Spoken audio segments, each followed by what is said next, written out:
In the frigid depths of winter 1959, an enigma was born in the unforgiving terrain of the northern Urals.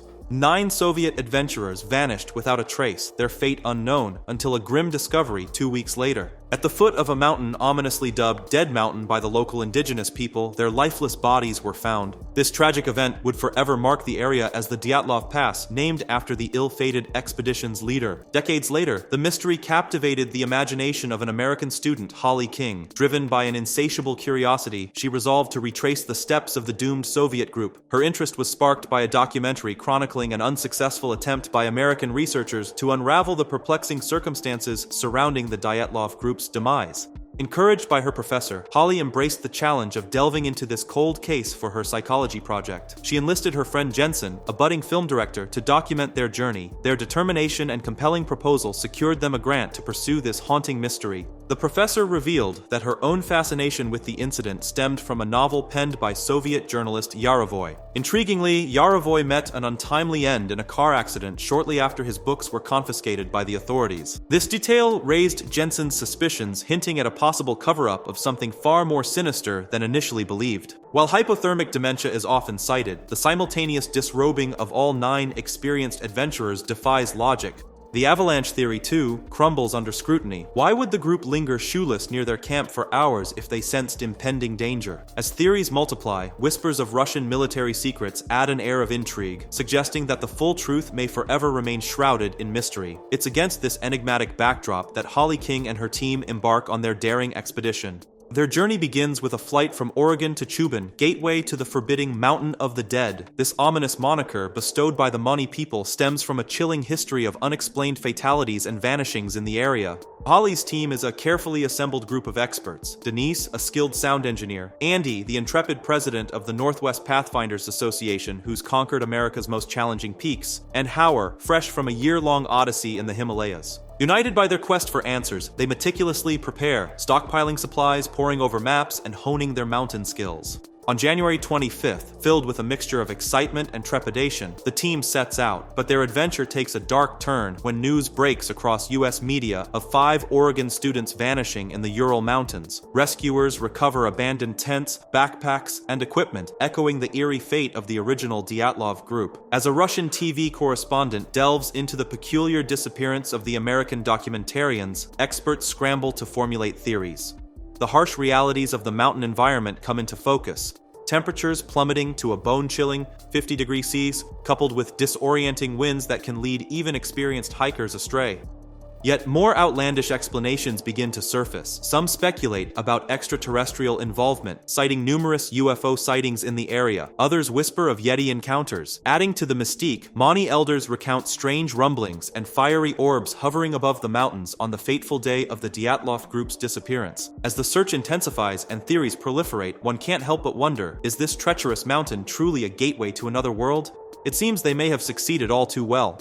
A recovered camera offers a haunting glimpse into the group's final days. Hackers, driven by morbid curiosity, or perhaps a desire for truth, leak frames online. These fragments reveal a distressed Holly, her voice trembling as she speaks of an encroaching darkness seeping from an open door. I opened the door and the darkness swallowed me, just like in my dream. Hey, come on, hey. I'm so... Good dream. Jensen, we're never gonna get out of here. Rewind to a month earlier, and we see a stark contrast. The team, brimming with enthusiasm and dreams of fame, boards a train bound for the Urals. Andy proudly showcases his new GPS-enabled phone, confident it will guide them through the treacherous terrain. Meanwhile, Holly conducts psychological tests, probing the human drive for adventure that pushes people to such extremes. Their journey brings them to Evil, where they hope to interview the sole survivor of the original Dyatlov expedition. But their plans are thwarted when doctors bar them from the psychiatric hospital where he's held. In a moment of eerie foreshadowing, they catch a glimpse of the old man, who manages to pass them a cryptic note bearing a single word: leave. Undeterred, the group seeks solace in a local bar. The bartender, perhaps unwittingly setting the stage for history to repeat itself, serves them the same potent moonshine enjoyed by the Dyatlov group in 1959. It's here they meet Sergei, an English-speaking local who offers to drive them to Visa, the final outpost before their trek begins. As they journey, Sergei reveals a personal connection to the mystery. His aunt, an English teacher, was part of the original search party for the Dyatlov group. His aunt's account of 11 bodies, not 9, and the presence of an unknown device next to 2 peculiar corpses, all absent from official reports, hints at a deeper, more sinister cover-up than previously imagined. Undaunted, Holly's team presses on, setting up camp as night falls and the weather takes an ominous turn. Over Howard's camp dinner, they attempt to lighten the mood with jokes, but an underlying tension persists. As darkness engulfs them, strange lights dance across the sky, eerily reminiscent of the orange flashes reported over the Dyatlov camp decades ago. Despite the unsettling parallel, they try to brush off the phenomenon and settle in for the night. Dawn brings a disturbing discovery. Bizarre, barefoot tracks of varying sizes encircle their tents. The footprints, while humanoid, seem to materialize and vanish without logic. Their exploration leads them to an abandoned meteorological station, where they encounter more of the mysterious tracks. But it's the gruesome discovery of a severed human tongue that shatters their composure. As Denise pleads to abort the mission, Jensen attempts to rationalize the situation by recounting tales of a treacherous Chinese pass where inexplicable deaths occur. Holly, visibly shaken, confesses to a recurring nightmare, a vision of mountains, snow, and a door concealing unfathomable darkness.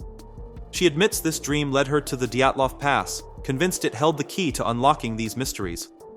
As they grapple with these revelations, the camera captures a chilling moment. 2 distant figures darting across the landscape, their presence unexplained and unnoticed by the team. As Holly meticulously marks the locations where each body was discovered, the grim reality of that fateful night in 1959 begins to materialize around them.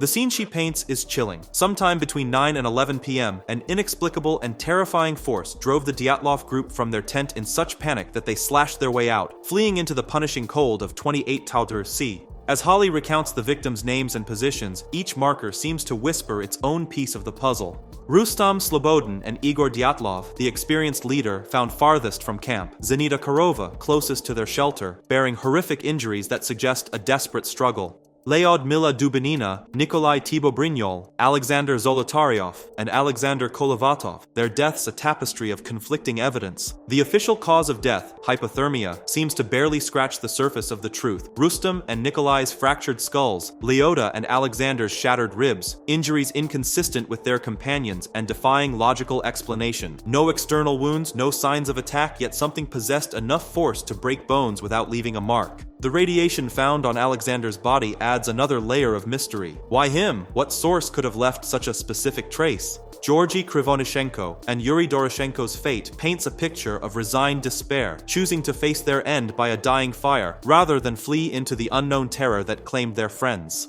As Holly delves deeper into her research, Andy makes a startling realization. Their own group has somehow covered an impossible 22 kilometers in a single day. This revelation hangs in the air, unspoken but heavy with implication. Are they unknowingly retracing the Dyatlov group's supernatural journey? Is the same inexplicable force guiding or driving them forward? The situation takes a sinister turn as the team's equipment mysteriously malfunctions. Watches, GPS devices, and even compasses cease to function, leaving them isolated in an increasingly hostile environment. Despite some team members urging retreat, Holly's determination to complete their film prevails. Under the cover of night, Holly and Jensen make a startling discovery. Following the ominous clicks of a Geiger counter, they stumble upon an area of elevated radiation. But it's what lies beyond that truly chills them to the bone, a bunker door hidden in the mountainside. Holly's curiosity wars with Jensen's caution, the latter warning that such a facility, sealed away by Russian authorities, likely contains untold dangers. To their shock, the door yields easily, frozen but unlocked. Holly swears Jensen to secrecy, fearing the panic this revelation might spark in their already frayed group. They return to camp carrying the weight of their discovery. Dawn brings catastrophe. A monstrous avalanche thunders down the slope, claiming Denise's life, injuring Andy, and obliterating their camp and supplies. In the aftermath, shock turns to anger as the team grapples with their loss. But a chilling realization sets in. This was no accident, but a deliberate attempt to end their expedition. With options dwindling and Andy injured, Holly reveals the existence of the bunker. Power, driven by desperation and the biting cold, reacts with fury at the withheld information. As they launch a signal flare in a last-ditch cry for help, hope briefly flickers. But when 2 strangers appear, claiming to have seen the flare, Andy's suspicion is piqued. Their lack of equipment and impossibly quick arrival set off alarm bells. In a moment of selfless bravery, Andy stays behind to confront the newcomers, urging the others to flee. The sound of gunshots shatters any illusion of rescue, Andy falls and Hauer is wounded as they run. Holly, Jensen, and the injured Hauer make a desperate dash for the bunker, their only hope of survival now lying within the very mystery they came to uncover. As they slam the bunker door shut behind them, their exploration reveals a hidden laboratory, its contents painting a picture more terrifying than they could have imagined. Amidst the eerie equipment and cryptic documents, they uncover journals detailing lives lost in the pursuit of something beyond comprehension. The mention of the USS Eldridge experiment sends a chill down their spines, hinting at the true nature of what they've stumbled upon. With Hauer's condition deteriorating, Holly makes a heart-wrenching promise to find an exit, leaving him behind as she and Jensen press on. Their journey deeper into the facility unveils a grim tableau. The bodies of soldiers, some recently deceased, others nothing more than ancient skeletons. The missing tongue from one corpse connects the dots to their earlier gruesome find, suggesting a terrifying continuity to the horrors they're witnessing. In a moment of surreal terror, they discover a camera identical to their own, complete with their own footage. Jensen's mind races to the Eldridge experiment, realizing with growing dread that they may have become unwitting participants in a similar, twisted endeavor. Hauer's agonized screams shatter their shocked contemplation. Racing back, they're confronted with a scene of unimaginable horror, their friend being torn apart by grotesque humanoid mutants. These creatures, more skeleton than flesh, demonstrate an uncanny ability to teleport, appearing and disappearing at will.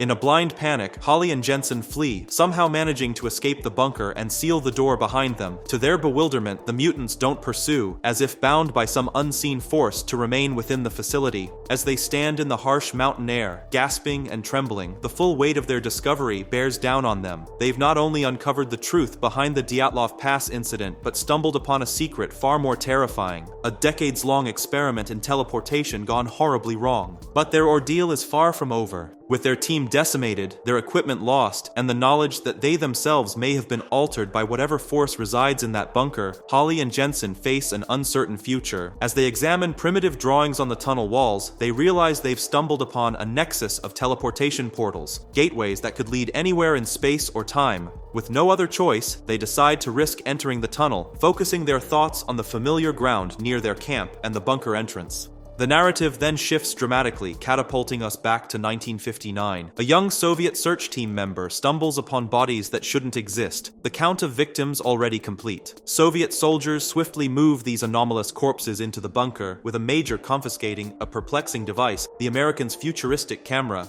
Inside the facility, the soldiers, baffled by the victims' unusual clothing, prepare the bodies for examination.